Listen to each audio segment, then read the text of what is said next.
All right. Well, thank you so much for joining us today. There's so many ways to engage with the PCI Council, and this is a theme that you'll hear throughout the week about how important the feedback is that we receive from you. In our discussion today, you're going to hear from some of our board of advisor members as well as some of our one of our POs about how they've been able to engage with the council and really have a profound impact on our industry. And you'll also hear about how you can make your voice heard. And that's, again, a theme we want to highlight all week is we hope that you'll think of ways to get more involved with the council. So with that, let me introduce our panelists. I'll start here. Tony James leads the payment security team at Target. He's responsible for PCI compliance. Currently, he's serving on our board of advisors, and if he were not with us today, he'd probably be out fishing, which is one of his favorite things to do. Michael Johnson is Executive Director of Global PCI Programs at JPMorgan Chase. He's been part of the PCI community since 2006 and was one of the original ASVs. Michael currently serves on our board of advisors as well. Guilherme Scheibe is our new regional director in Brazil. He's the newest member of our PCI family, and he has over 10 years of PCI-related projects under his belt, and he just recently joined us, and we're really thrilled to have him. Cara Gunderson is Director of Payment Card Operations at Citgo Petroleum Corporation. She has 22 years of experience in the field, and she's also one of the founding members of our Petrol Task Force. And we'll have a chance to talk a little bit about the great contributions that they've been making a little bit later on. And last but not least, Josh Knopp is the Chief Information Security Officer at Enterprise Holdings. He has over 25 years of experience in information technology, and he is also a member of the Board of Advisors and the Global Center for Cybersecurity's Board of Directors. So welcome to our Blue Star panel. And Michael, I'll start with you. So you're a BOA member, and you represent one of the biggest acquirers. Why do you participate in the council, and what value do you get out of it? I'm going to respond to that with two little stories. One is before I joined JPMC, I worked in healthcare. And in the process, we were building brand new ecosystem for payments. And at the time, my only recourse was to turn to the participating organization colleagues and ask them for information and things that they could help me with along the process. And the second thing that was important to me at the time was the availability of content to help me round out what we were trying to build and trying to practice. And I'm happy to tell you that all these years later, that system still protects healthcare information payments. So that's one of the little anecdotes about participating organization. The second is when I joined JPMC, the environment was looking for how do we do this. And so I was able to leverage some of the content. Again, it's about content, and it's also about people, because I could reach out and find out from other folks in the FinServ business. We're a multinational corporation. We're an issuer, acquirer, service provider, payment processor. We're all of the we're all of those things. And the participating organization component was important as I started to spread the message out among the community.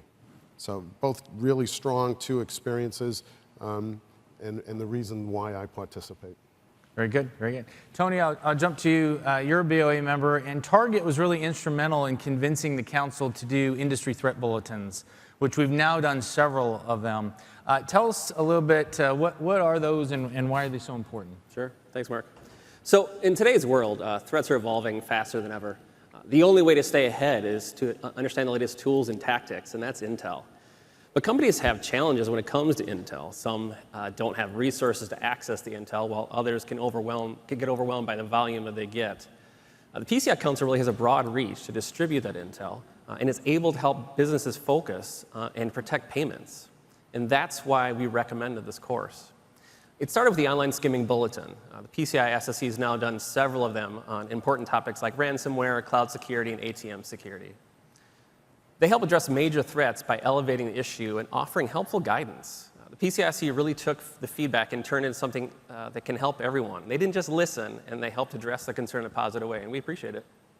And we've heard a lot of great feedback on the industry threats bulletins. In fact, we just put another one out on Internet of Things security just in the last couple of weeks. Josh, let me jump down to you. You're a merchant member. What value does Enterprise get out of being part of this community? Well, we get a lot of value out of it, and I could probably spend the next 24 minutes and 53 seconds talking about all the value, but then I'd get the hook. So I'll condense it down really into a few key topics, and that is partnership, credibility, and networking. And so from a partnership standpoint, right, the PCI Council is out there driving the bleeding edge of security standards for the payment industry. And there is such a great opportunity to engage as a merchant. And while we're a merchant, you know, any of the service providers out there, if you're a QSA, it doesn't matter what you do in the payment space, there's so many great opportunities to engage and provide partnership, whether it's a task force or responding to an RFC, working on one of the SIGs, a working group, coming to these conferences. The council listens. Right? And there's a great collaborative partnership between us as a merchant, as Enterprise, and the PCI Council and their organization, and the whole of the group here. So that leads into the credibility aspect. And this might be a little maybe self-interested for those in the room, but frankly is to be able to, when you're talking to your senior leadership inside of your company, or you're talking to some of your customers, or your QSA, whomever it is, having been able to say, I helped create this standard, right? I provided some of the feedback. These are my words. They cut and paste my words and put them into that standard, or I helped on this working group and this was what the intent was. That provides you meaningful credibility with whomever it is that you're communicating with, right? And so out of all of that partnership, though, that flows into your networking and how you can build some really strong relationships in the PCI community. And not just, you know, you say that professional networking, but I'll go as far as saying friendships. I have lifelong friendships, having been in this industry for, in the payment space for 15 plus years. I've got people, I know people all around the world, in most continents, that I could say, hey, can I come crash on your couch? And they have a space for me, right? So all of that just makes this really feel like the council has really matured to this cohesive industry now. It's just great to see. Excellent, excellent, very good. Cara, I want to talk with you. You were on the Petroleum task force that we put together, and that task force was designed to address very specific needs in the energy space. Tell us what that group did and why that was so important to you. Sure, sure. You know, the industry embraced this initiative to really address the security problem that we were seeing within our industry. We have 62% of petroleum retailers are single store operators. All they want to do is sell smokes, cokes, and gas. And so what we did is we gathered the experts from the petroleum industry, and we created these new small merchant materials because we needed to add another common payment system specific for petroleum. And the PCISSP, after maybe a little extra begging, but they were really, really instrumental in helping us achieve this. And so we're very, very close to getting that new payment type out there, and so with the extra payment security, which is going to be critical for us. So, you know, the SSC has really created a lot of materials in support of merchants, and it's all for free. So that's really the added benefit, especially for these small merchants. So for somebody like us, that really, really means a lot. So excellent. Smokes, cokes, and gas. I like it. You also participated in our award-winning Women in Payments series. So tell us what that was like and why that initiative was so important to you. Yes. Well, there's just a genuine lack of women in cybersecurity. And this particular series provides a chance for women to share their career experiences and provide guidance in a very male-dominated community. So the stories that we've read so far, and mine is up and coming later this year, have been very inspirational, and we really hope that more women would be encouraged to continue to grow in this series and within the space. And that's a series we're just so proud of. We initially just started, we wanted to try to put a spotlight on some of the really outstanding women in our industry who are in leadership roles. And ever since we've rolled that series out, it's now been 3 years running, and we've won several awards. In fact, I think we're up to 6 awards. We might need to build a trophy case because it's won so many awards, but it's something we're, as a council, really proud of. Let me go back to, this real quick. ask Guy. Why don't you introduce yourself? So Guy, you're new to our family.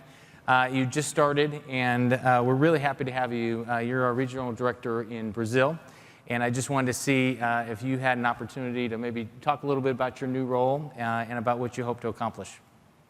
Okay, talking about myself, I think I have the notes from my job interview somewhere here. Let me get that. Oh, yeah. Just joking. So I've been actively engaged with the payment industry for the past 12 years at least.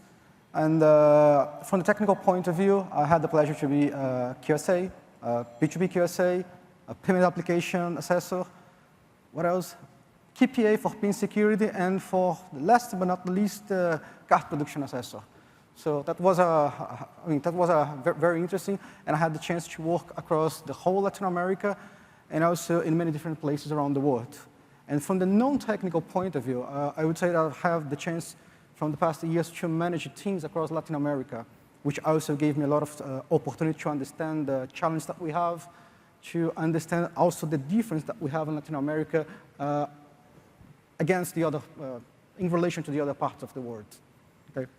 And more specific about my regional director role, I would say it in a simple words that I will represent the PCI SSC in Brazil and Latin America, and of course it brings with some responsibilities. First will be to provide day-to-day support for the council and the entities that we have on the region.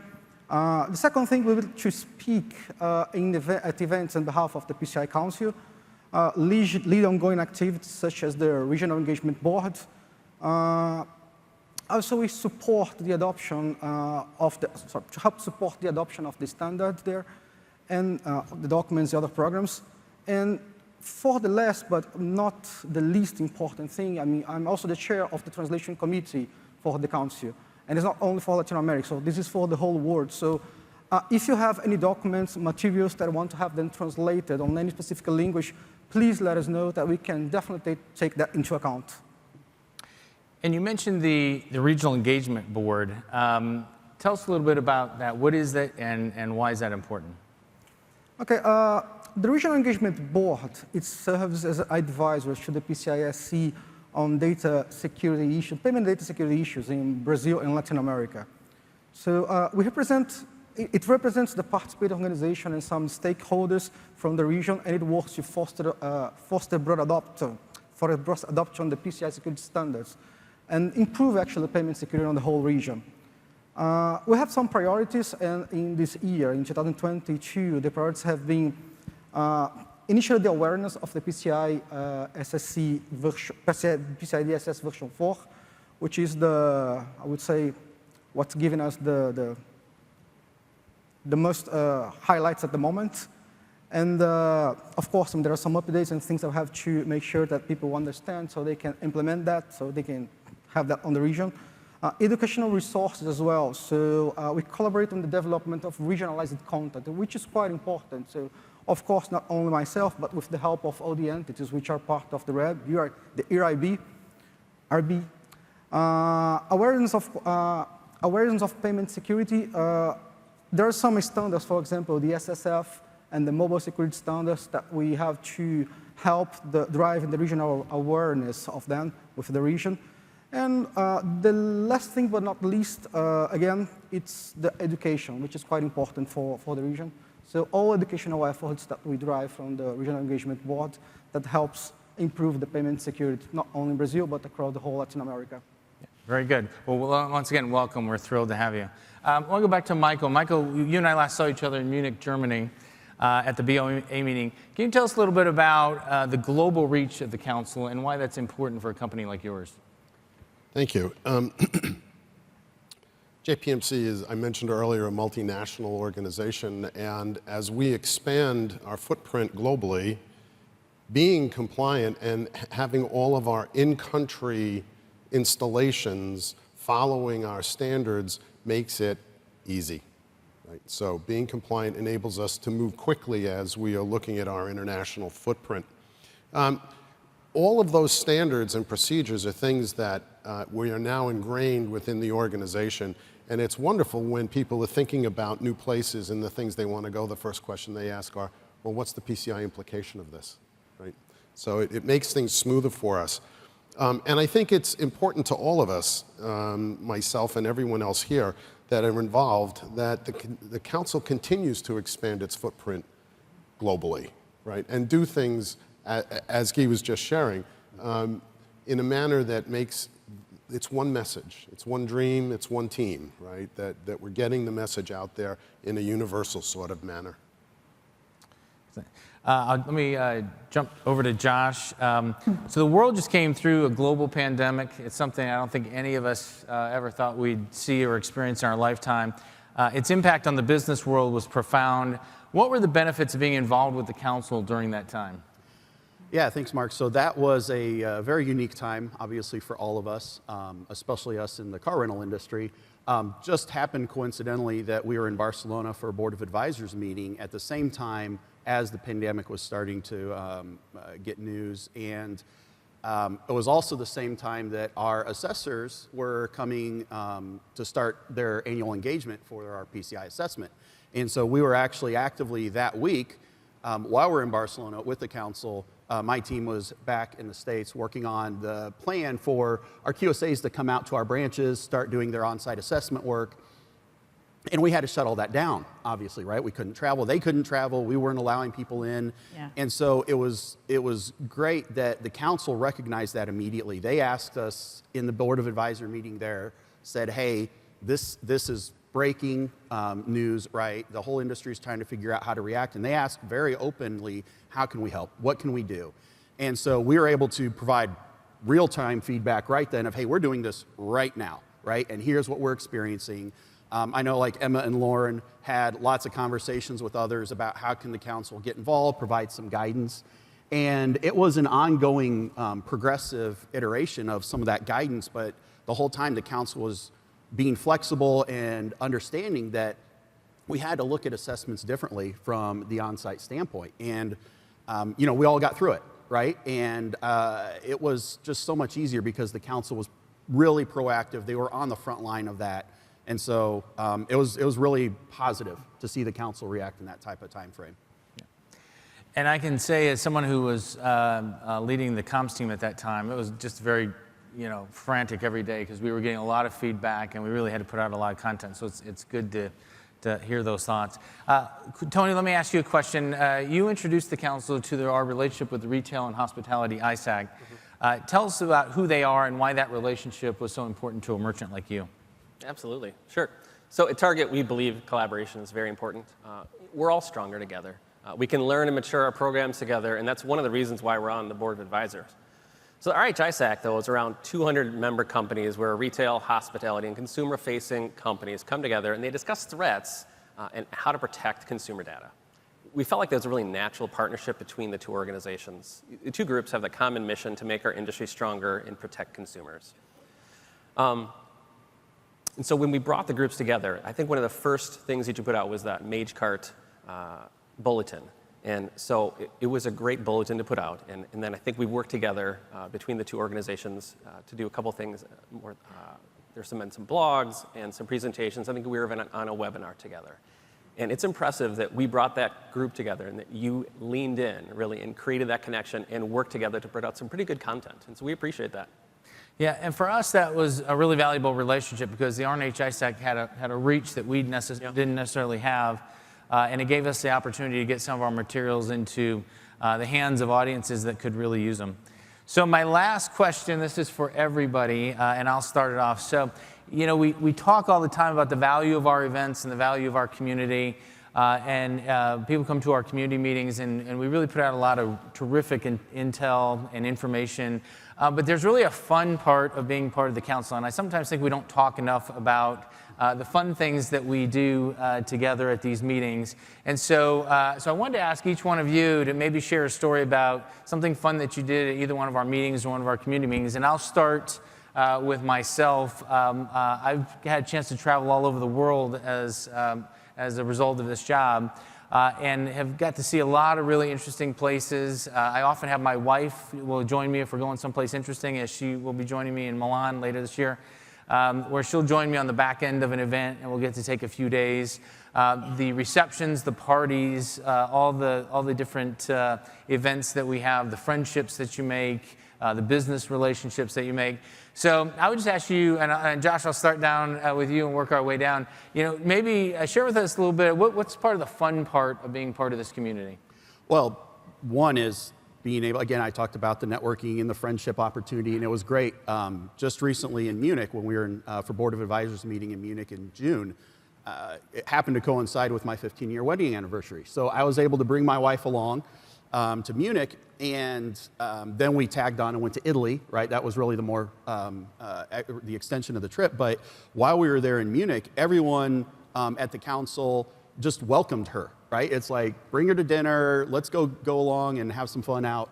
And so it was just great to be able to get out, go enjoy the wonderful German band at the brew house, and get out and just have a great time, right? Go do some sightseeing, go to some places, and see some culture that otherwise may not have gotten to. So, there's so many fun trips like that. Another, I don't know if Jeremy King's in the room, but we were talking just yesterday about a trip we had in Istanbul.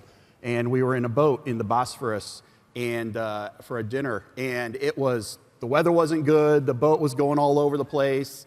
Some people were getting a little uneasy, and we got back safe and sound. But there's just so many memorable stories like that. And while we're here and we work hard and we do a lot of collaboration and we get stuff done, there's just so much opportunity for that fun part of the evening after all the business meetings. Yeah, before I get to others, I just want to highlight the size of that beer. That was in Germany. That's about the size of a pitcher in the United States. That was huge. Cara, what's some memories you have? Oh, it's similar to what you had said earlier about friends and making friends in the industry, and it's networking, and seeing all my brothers and sisters in Petro, and this was a picture from Vancouver a couple times ago, and of course we are all friendly within the Petro community. So I have the Chevron sign behind me, even though I'm with Citgo, but we're all friendly competitors. But yeah, it is the fun times and the networking and learning from others outside of our industry. Sure. Guy, how about you? I would say that the network that we make is amazing. And I would say something funny from the QSA point of view, which I was a few months ago. It's nice when you go to the events because we can actually meet the people from the council. I particularly had people that I had contact with many times. Sometimes people from AQM that were reviewing my reports, and they were just there so I can see them and talk to them as real people.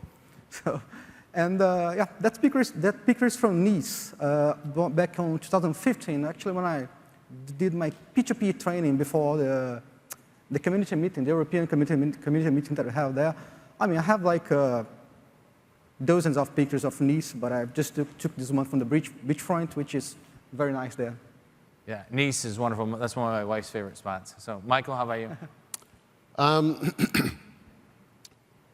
I'd have to say that Barcelona 2017 community meeting, and there's Kathy Levy, that's not my wife that I have my arm around, and of course Bob Russo. Now there's rumor that Bob Russo, no, it's not rumor, I've seen Bob Russo. If you see Bob Russo, there's a secret handshake, okay? This is it, you ready? So everybody, when you see Bob, his beard is still the same. When you see Bob, give him the secret handshake. And Tony? How about Sure. So I'd like to tack on something that Kara said. It's really important, I think, to take the opportunity here. She talked a lot about connecting with your friends and colleagues here. And that's really the opportunity that we have. And when we come together in these groups, there is so much you can learn from each other and continue those relationships and benchmark and learn how to improve at your company and where you can go next and how you can improve the industry overall. But in general, some of the fun points, my family has definitely engaged and come with on a couple trips. This is one they didn't come with here when we were in Munich last. That's me in front of the BMW Museum. So if there's ever a time when you find yourself in Munich and want to be surrounded by a lot of cars that I know I can't afford, feel free. It's a really cool museum to join. All right, thank you. Let's hear it for our panel.